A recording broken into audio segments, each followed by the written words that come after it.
এ বন্ধু, এসএসসি তো রেজাল্ট দিলো। अच्छा ফেল করলি না পাস করলি? তোর আমাকে দেখে কি মনে হয় রে? আমি ফেল করার লোক?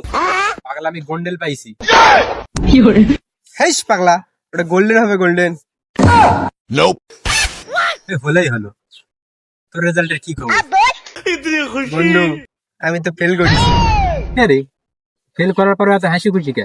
বিষয়টা তো বুঝলাম না। হে বন্ধু, ফেল করার পরে আব্বা তো আমার গাড়ি কিনে দিছে। কি বলিস বন্ধু? ফেল করার পর গাড়ি কিনে দিচ্ছে? গাড়িটা দেখাবি না তো? এই যে বন্ধু, কে রে, তুই অটো কিনেছে তাতে তুই এত খুশি? আরে পাগলা, অটো কেনার কারণ জানিস? এসএসসি ফেল করা মেয়েদের অটোওয়ালার সঙ্গে বিয়ে দিচ্ছে। सह लेंगे थोड़ा सा। শালা, আমি তাহলে পাস করে ভুলি করেছি রে। বহুত বড় বল করলি।